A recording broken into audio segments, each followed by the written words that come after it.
Hello and welcome to Lions Awaken Show. Today I want to talk about the concept of capital punishment and what the biblical view is on capital punishment, aka also known as the death penalty. I know a lot of Christians struggle with the idea of capital punishment because, God is obviously pro-life and he is a forgiving God. He's a God who is filled with grace and mercy, and all these things are true. But I want to explain to a lot of Christians that, God actually invented capital punishment. He came up with the idea of the death penalty. This was all of his doing.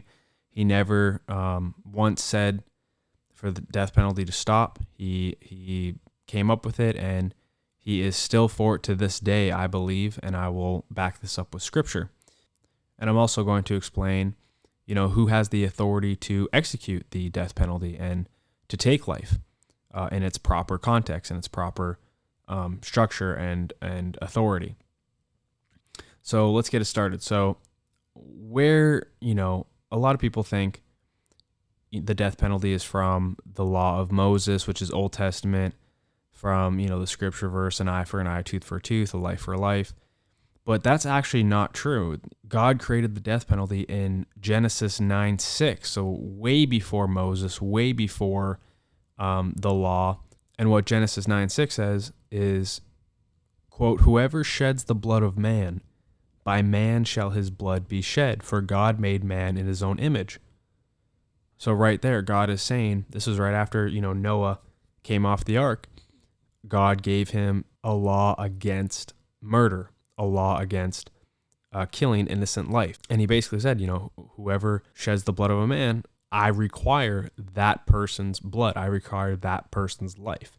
So it is a life for a life, but God here is saying how much life is precious to him, that if you're willing to take an innocent life, well, then I need your life in order to repay for that innocent life, because that's how precious life is.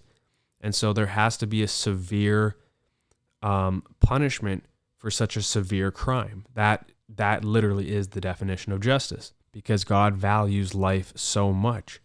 And if we don't have an extreme punishment for such an extreme crime, then people will be more likely to commit those crimes, because they'll be able to get away with it, or they'll get like a minor punishment that will not restrain them from doing it again.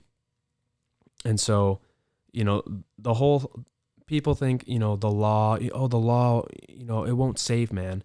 The law is not supposed to save men. Men cannot be saved by the law. That is clearly laid out in the New Testament and the Old Testament, but especially in the New Testament. But the law and these punishments, they're supposed to restrain men from doing evil. They don't save men from doing evil, but they restrain men from doing evil. And so that is why I'm a huge proponent of the death penalty. And that is why I believe, God is for the death penalty, is because he created it, because he knows how valuable life is. And if we move, fast forward to the law of Moses in Exodus 21:12, whoever strikes a man so that he dies shall be put to death. So right there, a life for a life. He also says, one of the 10 commandments, you shall not murder. It's not you shall not kill.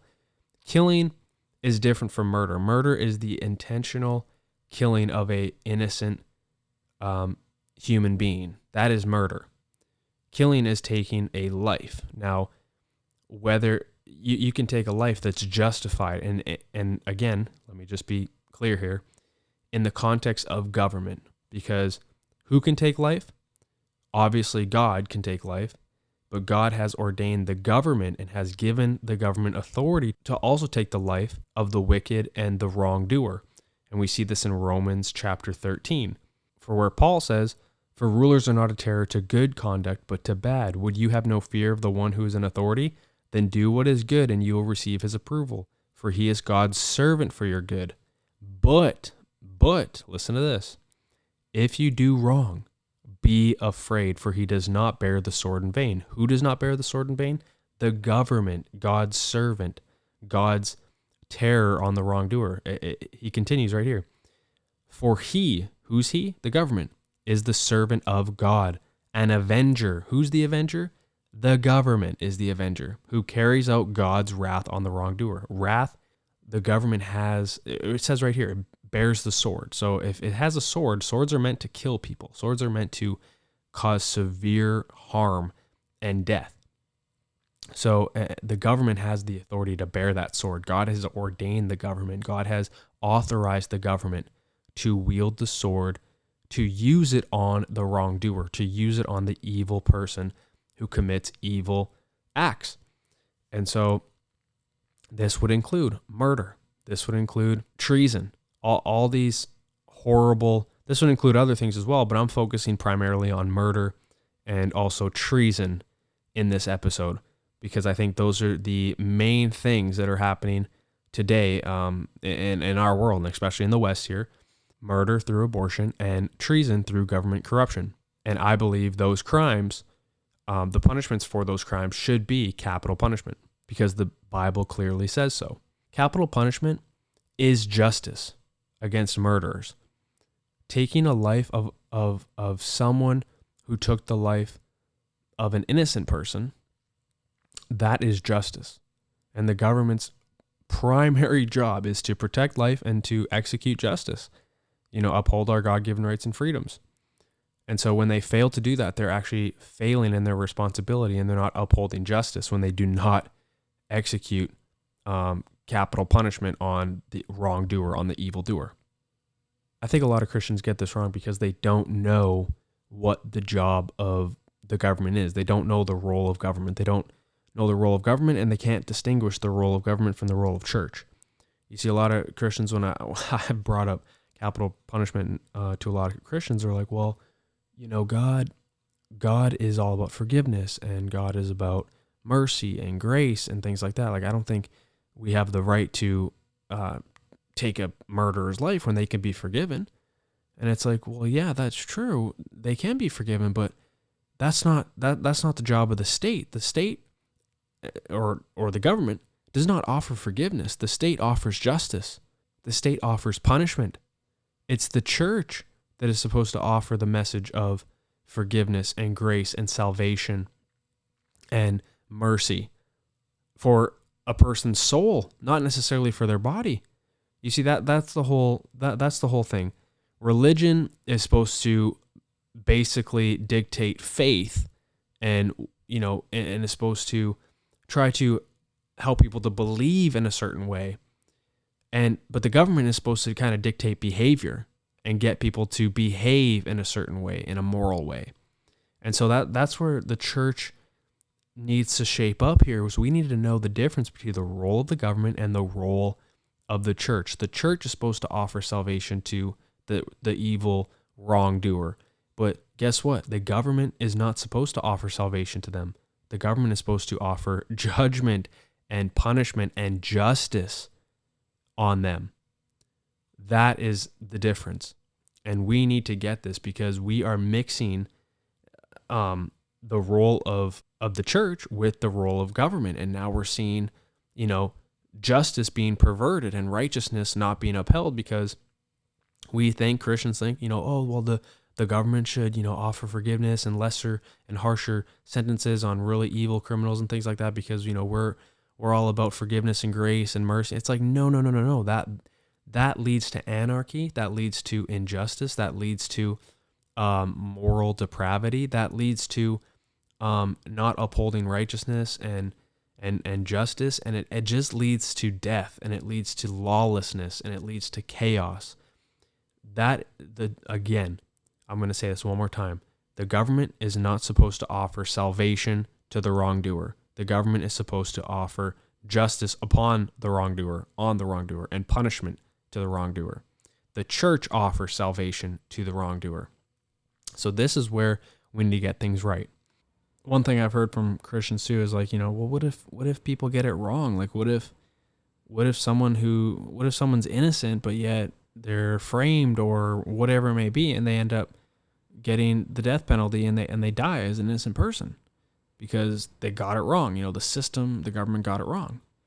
Well, I mean, that is statistically so rare, and that never happens. Those are outliers. And Also, I think we do have a cure for that too, even though it's not really something to be worried about. But Deuteronomy 19:15-21, God says this, quote, "A single witness shall not suffice against a person for any crime or for any wrong in connection with any offense that he has committed. Only on the evidence of 2 witnesses or of 3 witnesses shall a charge be established. If a malicious witness arises to accuse a person of wrongdoing, then both parties to the dispute shall appear before the Lord, before the priests and the judges who are in office in those days." Listen to this. Listen to what God says.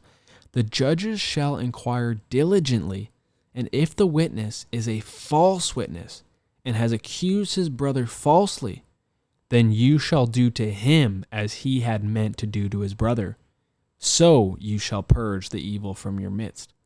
So God is literally saying, if a false witness, bears false witness against someone and says, this person killed this person, therefore this person who killed that person should die and should have capital punishment upon him. And that false witness, if his testimony deems to be inaccurate or false, well, guess what? That false witness will be put to death because he was trying to kill indirectly an innocent person. So again, people thinking, people will think twice, 3 times, 4 times, 5 times before, bearing false witness against someone, because they themselves, their life is at stake if they are caught bearing false witness, if they're caught lying against that person. And people love their lives too much to just, do this stuff willy-nilly. People are going to think, again, very long and very hard before they try to set someone up of murder, because if they're caught lying, guess what? That person is going to be put to death because they were trying to indirectly kill another innocent life. So I think if we install that as well at the federal level, any false witnesses, anyone trying to frame or blackmail or try to indirectly kill an innocent person through the state, through the government, that person is going to be killed because your intention is meant for evil. Your intention is meant for murder. And that is just as bad as trying to, as actually murdering a person yourself, using someone else, using the state to do your dirty work, to do your evil is very messed up, and it's evil itself. So yeah, I think that is a kind of a safeguard against that. And also another thing I want to say is, we as Christians, a lot of us, I would say most Christians, are for just war. They have no problem with the Allies, invading Nazi Germany and destroying the Nazis and winning the war against the Germans and the Italians and the Japanese.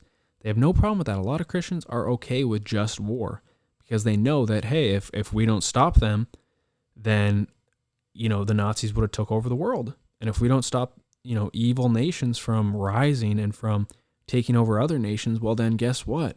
We're going to be next, and we're going to be oppressed, and we're going to be slaves, and we're going to be killed. And so, yeah, we definitely need to stop evil nations, like 100%, with just war all the way.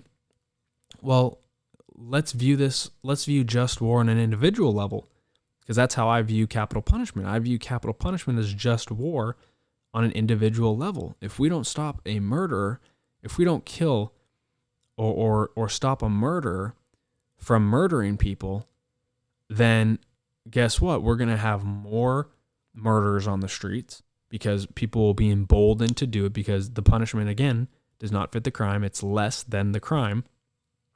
And so more and more people will be emboldened to murder. And, if we don't stop abortion, nip it in the bud, well, guess what? More and more people will be emboldened to commit evil acts of abortion. Why? Because the heart of man is evil. It's that simple. So again, law does not save man, but law restrains man from doing evil. And so this is why I'm for capital punishment when it comes to murder, whether it's inside the womb or outside the womb, and when it comes to treason and corrupt politicians who violate people's God-given rights and freedoms. Because if you don't nip it in the bud, if you don't make it so extreme, then people will do it over and over again, and more people will start to do it. So I view, capital punishment as just war on the individual, or at the individual level, on individuals. So if just view it that way, and I think it makes more sense. Like if we didn't stop Nazi Germany as a nation, well, guess what? The evil that they committed and the evil that they promoted would have been, it would have expanded. It would have expanded, and it would have conquered other nations. It would have killed other people. And so think of that at an individual level. If you don't stop a murderer or a corrupt politician or an abortionist person, which is a murderer, then guess what? Their practices, their ideologies, that they're evil. They're going to promote it. It's going to expand. It's going to, conquer other people, aka babies and innocent life, and more people are going to do it. And so that's why you have to nip it in the bud right away, and basically kill these people, because they're that evil. They're that wicked.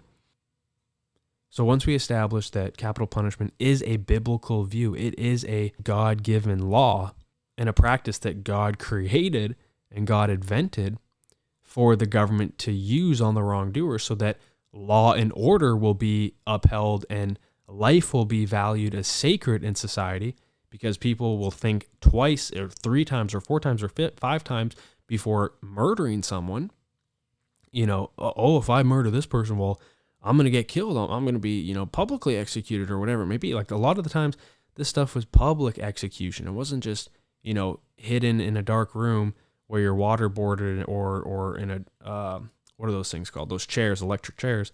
No, this was public execution. So that person was like forever remembered as a murderer and a horrible, evil person. And people are thinking to themselves, dang, I don't want to end up like that. I don't want to be known like that. Like, I don't want my name to forever be remembered as that guy who was publicly executed because I did something so foolish enough to kill another human being, to murder another human being, I should say. So, I think that that really makes an impression on society, capital punishment, that is, and public execution, that is. I think that makes a real impression on society to do good and to do what is right and to not commit evil acts and to not murder innocent people. This is good. This is just. This is what a society should be like. We should value human life so much so that we're willing to kill and take a human life that violates another person's human life, because that's how much we value life. I hope this makes sense, because you cannot give a punishment that is less than the crime, because that's not justice. That is not just. That is not fair. That is not right. Justice requires, an equal punishment that fits the crime, that pays the bill. If you owe $5 but you give $3, that's not enough. You have to give $5 in order to pay your bill. It's the same thing. If you take a life, you got to give your life up, because if you take a life, an innocent life with no cause and out of the context of government, then you yourself forfeit your life, and you have to give your life for that person's life, because you violated that person's life and you have a bill to pay. Your life needs to pay. You need to pay in order for things to be set right, in order for things to be made right. And so this is what justice, this is the definition of justice. And so the main reason why I want to talk about capital punishment and the death penalty is because I really think we need to instill this back into our society, especially in the West, at a federal level. This is so important because we are seeing mass murder, infanticide, like genocide on infants. We have been seeing this since 1973 when Roe v. Wade was enacted and made law. We have seen the slaughter of the unborn, the slaughter of innocent life take place. And there's been no justice on their behalf, on these babies' behalf. There's been no justice. There's been no serious laws that have reduced abortion because people, they can do it freely and they're encouraged to do it, and it's cheap to do it, and it's culturally acceptable and it's politically acceptable in most states, and all this stuff, and all these babies are dying, and all this stuff is happening with no punishment, with no punishment that fits the crime, with no justice. And so I think we really need to take a step back and be like, okay, what is a good law? What is a good law that would prevent people from murdering their own children, their own babies, the most innocent, literally the most innocent life in society is a baby. And so what is a good law that will prevent people from doing this? Well, I think it would be capital punishment. Because Jesus even said in Matthew 18:6, whoever causes one of these little ones who believe in me to sin, it would be better for him to have a great millstone fastened around his neck and to be drowned in the depth of the sea. So Jesus is saying, literally, it's better for you to basically kill yourself or to never have been born than to cause one of these little ones to sin.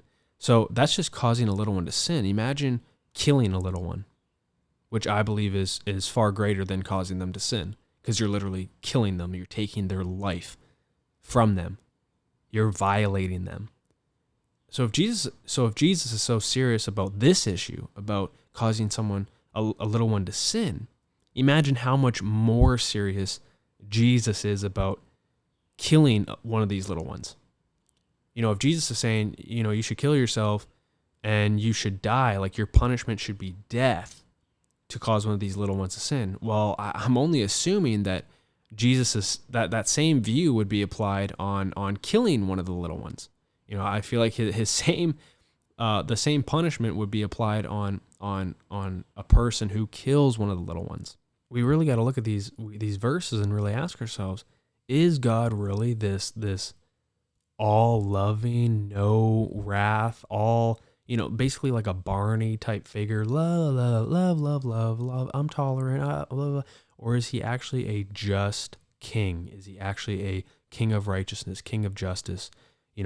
Yes, he's Prince of Peace, of course he is, but he's also King of Kings, Lord of Lords. So we really got to take these verses into account and really study them carefully. And we just can't look at the church's role in society of grace and love and mercy and forgiveness and salvation. That is all true, and I agree with it 100%. But that is the role and job of the church and Christians individually. That is not the role of the government and the institution of government. That is not the government's job. Again, this all goes back to God's lamb and lion nature. God is a lamb. Yes, he is. He's a loving lamb, but he's also our king. So he offers both, yes, but I believe he offers them both here on earth in the institutions of church and government. And we need to differentiate between those roles and what they're allowed to do and authorized to do. And we can't say, oh, it's ungodly or it's not Christ-like for the government, to be so harsh and mean and dare I say even evil. It's like, no, that we can't say that as Christians, because you're basically saying that God is harsh and mean and evil by saying that, because God has ordained and authorized the government to do these things. So we cannot go based on our feelings. We got to go based on facts and logic and the scripture, the word. What does the word say? And this is what the word says. So I want to go back to the topic of abortion and how capital punishment, I believe, needs to be incorporated in this, because you guys, 60 million babies dead. Those are lives. Those aren't just numbers. Those are each one of those babies was unique and wonderfully made in God's image. They have purpose. They have value, and they were snuffed out before their time because we have allowed the practice of child sacrifice in our countries and our nations to continue with no repercussions, no laws against it, no laws that are severe enough that will, make people think twice or three times or four times before doing it. And so I want to read Leviticus 20, 1-5, and this is what it says. You shall also say to the sons of Israel, any man from the sons of Israel or from the aliens sojourning in Israel who gives any of his offspring to Molech shall surely be put to death. The people of the land shall stone him with stones. So are we following this right now? Any person, whether it be a citizen of Israel, an Israeli, or whether it be an alien among them, like some foreigner among them, any one of them that they find in their nation who offers up their child to Molech, that demon false god that demands child blood, they shall be killed. They shall be stoned to death. They shall be murdered and killed. Not murdered, sorry, because murdering is killing an innocent life. These people will face justice and will be capital punishment will be upon them. And they have to give up their life because they're taking an innocent life, their baby's life, their child's life, which I think is even worse than taking an adult life that you don't know. Like, yeah, that's horrible and that's bad. But I find it like even another level of evil when you take the life of your own offspring. That is just so messed up, so demonic and twisted. And get this, guess what God says after this? I will also set my face against that man and will cut him off from among his people, because he has given some of his offspring to Molech, so as to defile my sanctuary and to profane my holy name. So killing your child, sacrificing your child, is defiling God's sanctuary and profaning his holy name. It's sacrilege. It's absolutely evil and wicked and disgusting and vile. It's an abomination. It's every horrific word you can think of. That's what it is. And this, people are like, well, kill, this is child sacrifice, not abortion. Guess what? They're one and the same. They're the exact same thing. We're just not offering them up to the god of Molech. We're offering them up to the god of convenience or self, which I think is even worse because, again, it's just another level of evil on top of something that's already evil.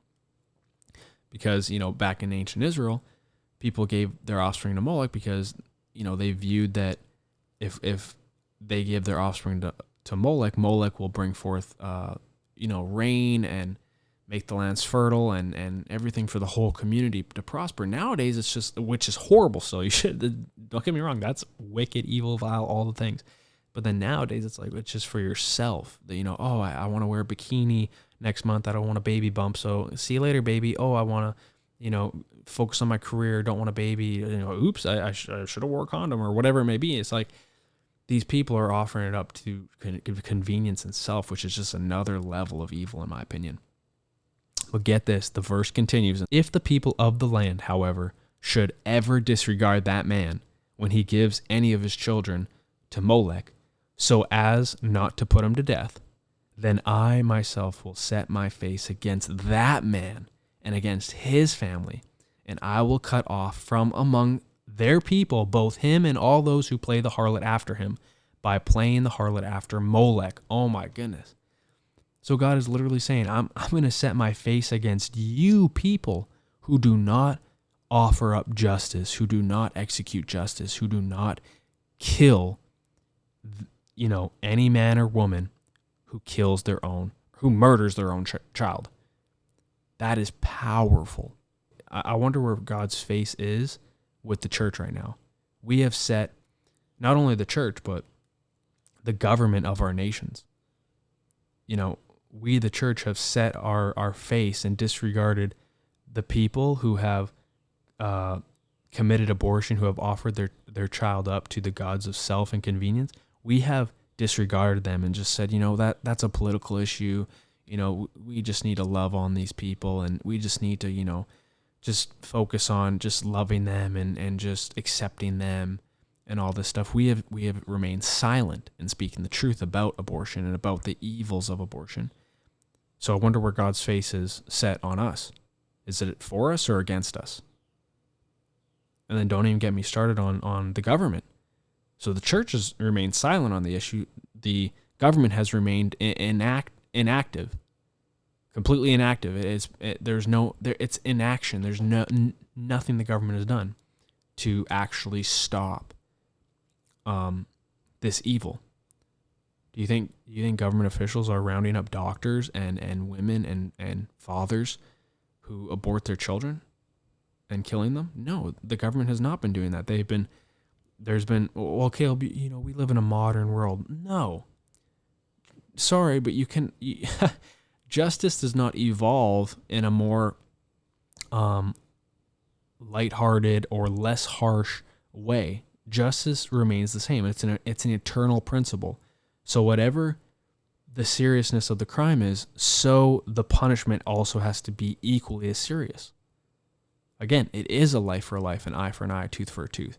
That is the government's job to implement those principles. These are eternal principles because it's justice, and justice as an eternal principle, because justice is a foundation of God's throne, and God's throne is eternal because God himself is eternal.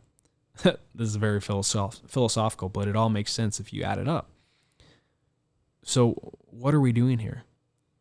God literally says, I will set my face against the man who, first of all, kills his child, but I will also set my face against the man who disregards that person who kills his child.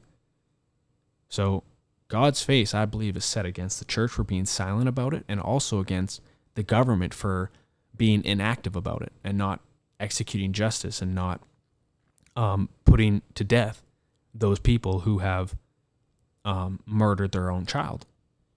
Now let me just say this. I do have a lot of, compassion to the women who have gone through abortion and who have forgiven or who have asked forgiveness from God and who have deep, deep sorrow and guilt and shame and all that stuff. Like I have sympathy and I have compassion for those women, but it does not negate the fact that they killed their own child. And it does not negate the fact that the government needs to do something about that. Now I'm not saying, the government should round up all the women who have repented and don't do that anymore, don't practice, and they know it's evil. And I'm not saying that. No, I'm just saying moving forward now, what should we do? And I believe we should put in a law federally that states if you murder your child in the womb, just like how if you would murder your child outside the womb, you'd be going to jail. I think if you murdered your child in the womb and outside the womb, you should be killed by the government, because this is a vile and wicked thing. And look what's happened. If we don't nip this in the bud, it's just going to continue and grow, and our society will become more and more evil, wicked, and perverse, and God's judgment will fall hard on us because we did nothing about it. And so, I know there's, some states that are banning abortion by means of, jail time or either fines, but that's not enough. This is such a serious crime in God's eyes that he's literally saying, Jesus literally said to wrap a millstone around your neck and kill yourself if you harm one of these little ones. So it's like we as the church and as a righteous or proclaiming to be a righteous Christian nation, we have to bring forth the kingdom of God here on earth. And guess what that entails? Enacting, I believe, kingdom policies, kingdom laws. It may sound extreme, but guess what? I think it's extreme to allow people to murder their babies. That's extreme to me. So Christians, we need to really step back and think logically about this and be like, wait, is what Caleb's saying right here, right now, extreme? Or is it actually the definition of justice? Because what is extreme is allowing women and doctors to murder babies. That is extreme. And if you're more offended, and if you are more offended and more concerned about killing people who kill their babies, if you're more offended by that idea than rather the people killing their babies, then you need serious help and you need to rethink some things. Because this just goes to show the state of the church. If you don't hate evil, you don't love God. I'll say that one more time. If you don't hate evil, you do not love God, because God hates evil. In order to love God, you must hate evil. You cannot have one without the other. You cannot love God and and disregard evil or be indifferent about evil. No. You must hate evil. And so this is my plea to the church, to start professing the truth about abortion and to start, speaking these ideas and bringing forth God's ideas and his laws. And then hopefully righteous government officials will pick up these ideas and these policies and start to implement them in legislation, and so that our country will become a righteous country again, and countries, I should say, in the West, North America. Because this is serious stuff, and God will not tolerate this much longer. I'm shocked that God has tolerated this for this long, but God is a God of patience and love, obviously. But again, God is a God of justice and wrath on evil. And so, yeah, I think a lot of Christians really need to rethink their views on capital punishment. Again, if you're more offended by the idea of capital punishment than you are by abortion, then I highly advise you to, spend some time with the Lord, get your mind straight, your spirit right, because you're off track. You're clearly not aligned with God or his heart, because, again, like I said, God hates evil and we must hate evil as well. But I do want to cover one more thing, because I think the main reason why I have this topic on my heart is for two reasons: to put an end to abortion and to put an end to treacherous, corrupt government officials and politicians. Noah Webster said this: treason not only holds a conspicuous and generally the first place in every catalog of crimes, but is almost universally punished with death. Government is so high a blessing, and its preservation and support are so essential to the welfare of every member of the body politic, that to attempt its subversion has ever been regarded as most aggravated offense. And treason is the highest crime of a civil nature of which a man can be guilty. Why would treason be greater crime than murder? Because treason typically resulted in mass murder. It opened a nation to foreign invaders who could only seize control by killing enough inhabitants to force the nation to relinquish itself to the conquering power. So this is why, any government official, politician today that's corrupt, that puts, other nations first, like, you have in Canada and America here, they're putting Ukraine first. They're sympathetic to China. They, put all their money, their taxpayer dollar money, to foreign nations, and they're just letting their nations crumble. They're not securing the borders. They're allowing mass migration into their country. Like, this is treason, and this will only result in the subversion of America and Canada from another nation. And so this, I believe, because of the power and authority that's given to politicians, they have a way higher responsibility. With much power comes great responsibility, as Peter Parker's uncle would say. This is why I believe capital punishment needs to be instilled on politicians who, violate people's God-given rights and freedoms and who commit acts of treason, because it's such a serious offense that the only punishment that can meet, the requirement for this offense is capital punishment, because it will cause politicians to think twice before they commit evil, before they commit acts of evil. They'll think twice before selling their country out. They'll think twice before violating their people's God-given rights and freedoms. They'll think twice before legislating wicked and evil laws like allowing abortion. This is why we need serious, serious punishments for such serious crimes, because it'll make people think twice before doing it.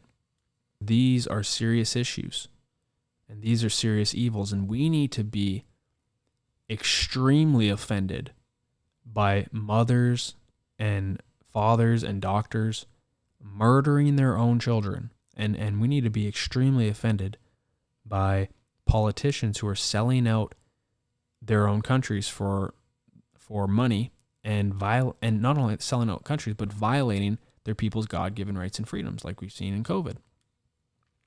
And so we need to be extremely offended by that. And we need to view those acts of evil, and we need to view those practices and ideologies as extreme and as evil, not capital punishment. We should not be viewing capital punishment as extreme. We need to be viewing those things I just listed, abortion, as extreme. So I hope this all makes sense. If you guys like this, please share it. Please like it. And yeah, we need to awaken the lion, awaken the courage to even talk about these issues and to speak truth about them. And so that's my take on capital punishment. Hope you all enjoyed. I hope it made sense. And until next time, God bless.